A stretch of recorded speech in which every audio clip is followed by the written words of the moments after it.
Because of this channel, I talk to thousands of retirees and soon-to-be retirees literally all the time. And if there's one age where people start making huge retirement decisions, it's the age of 62. Now, I'm not a CFP and I'm not your financial advisor, but I study retirement planning. I study Social Security, Medicare, taxes, spending, and lifestyle decisions backwards, forwards, and sideways. Not just for myself, but for this community, because it gets back to that number, the number 62. It's the first year that people can claim Social Security, but just because you can claim does not mean you should. And for many people, the decision they make at 62 can affect their income, taxes, spouse, lifestyle, and peace of mind for the rest of retirement and really the rest of their lives. And we're going to unpack that today. But before we do, welcome to the Unretired, where you're not done, but you're finally doing what you want. If you like this kind of retirement planning, Social Security strategy, Medicare planning, and also the intentional living, the lifestyle side of it, please don't forget to hit the like button and subscribe. It helps the channel, and it's also going to let you know when our weekly videos come out as well. And a quick disclaimer, this video is for education and general information only. It's not financial advice. Everybody's retirement situation is so different, so I always encourage people, run your own numbers, and if you can, please consult with a qualified financial planner where they can get behind the curtain and really look at your situation. All right. Here's the big reframe about the age of 62. It's not just a Social Security age. It's kind of a strategic checkpoint in people's lives. At 62, people start asking themselves questions like, can I retire now if they're not already? Should I claim Social Security now or not? Can I bridge to Medicare? Because there's that gap between 62 and 65. And I get this comment a lot. And anytime I talk about early retirement, I have people always, what about healthcare? That's something you got to think about. Other things like, do I have enough saved? What happens if the markets fall or crash? And what happens if I live into my 90s or even beyond? And what does my spouse need if I happen to die first? That's a really big and key question for those that are married. And at 62, you're not just deciding whether or not to take a check. You're also deciding on how to build the bridge that goes into the next chapter of your life. So the first thing I tell people is this. Don't claim Social Security from panic. A lot of people want to claim Social Security simply out of fear, the fear that Social Security is going broke. And they think, I better take it now before the whole system disappears. And I understand that. I get why people feel that way. Social Security does have a real funding challenge. The trust fund does indeed have projected depletion issues.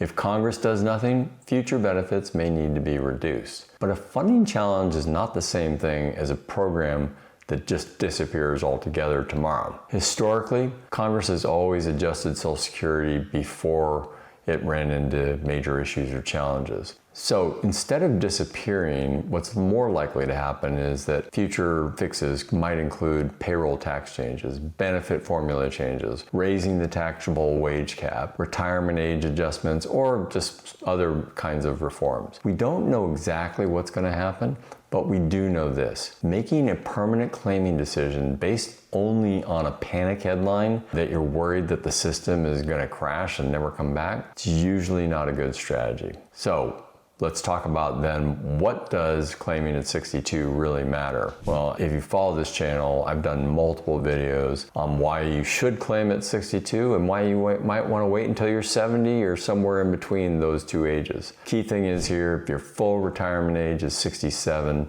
claiming at 62 generally means that you're only going to receive about 70% of your full retirement benefit at FRA, full retirement age. That reduction is permanent when you make that decision, so you really got to think through that. Though future cost of living adjustments, they'll still apply, you'll still increase from that base, but again, if you claim at 62, you're probably going to be about 30% below what your FRA benefit would be if you waited till 67. And the flip side goes, if you wait longer than that to age 70, your benefit's going to even increase larger than that. So the first question is not, can I claim at 62? Of course you can. The first question actually should be, what am I giving up if I claim at 62. Now, claiming at 62 is not automatically a mistake. I did, and I don't think it's going to be a mistake for me. But this is where people get a little too dogmatic. Some retirement channels make it sound like everybody should delay for as long as possible simply because the numbers are bigger. But real life is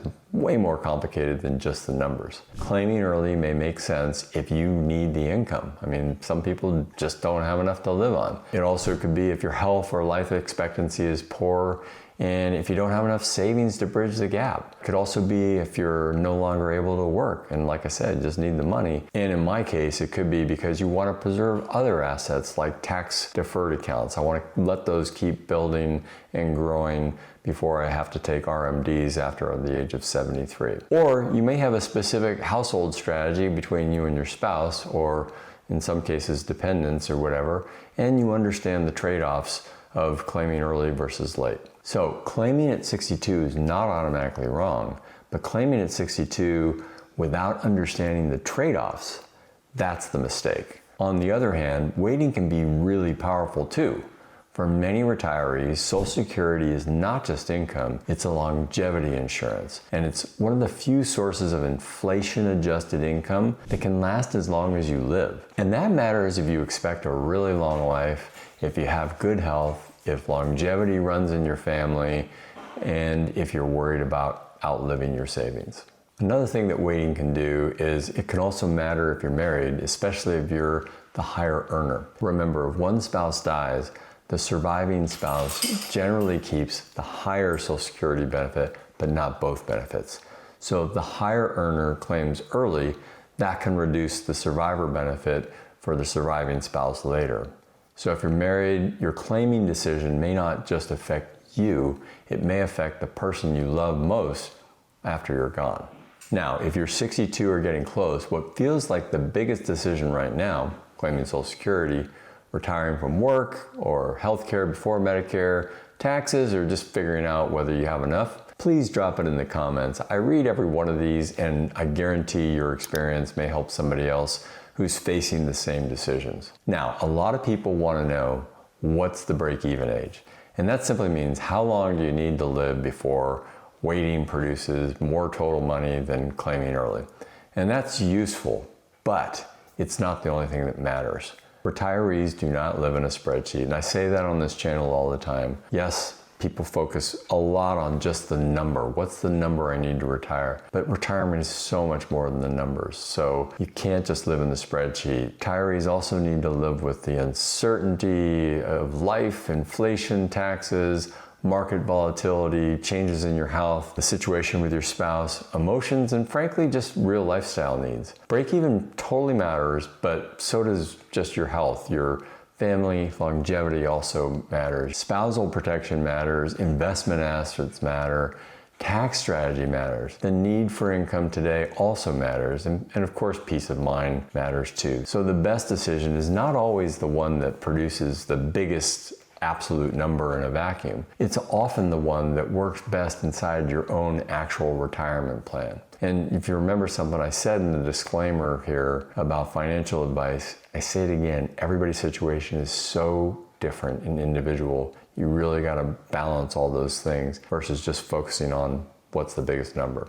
And that brings us to Medicare, because at 62, Social Security gets all the attention, but healthcare may be an even bigger bridge problem. Medicare generally starts at age 65, so if you retire at 62, you may have a 3-year health gap, and that gap can be really expensive. You may need ACA coverage, COBRA, a spouse's employer plan, retiree health benefits, private insurance, or another strategy altogether. You also may need to think about health savings accounts, potential premiums, subsidies, and expected healthcare spending. So my own case, I retired at 60, forced into that kind of by being aged out of a career. I had enough, but then I had the question of what am I going to do about healthcare? In my case, I was able to get COBRA for a bit of time, and then since then I've been in the ACA marketplace. But my own situation aside, the thing to remember is do not retire at 62 without knowing how you're going to cover healthcare until your Medicare begins. And as I said, for some people, the healthcare bridge is the real big reason that they keep working longer, or they work part-time in a job that may offer some form of health insurance, or they delay full retirement altogether. So that's healthcare. Then we have to get to the retirement income puzzle. At 62, the question is not just when do I claim Social Security, it's like, how do all of my income sources fit together? If you have Social Security, IRA withdrawals, 401ks, Roth accounts, taxable brokerage accounts, pensions, part-time income, rental income, cash reserves, or just any other assets, the best Social Security decision may depend on what your other money is doing for you. For some people, the years between retirement and required minimum distributions can be a valuable tax planning window. If you retire before RMDs begin and before Social Security is fully in play, you may have lower taxable income for a few years, and that may create opportunities for strategic IRA withdrawals, Roth conversions, or other tax planning. And that's why I don't like one-size-fits-all retirement advice.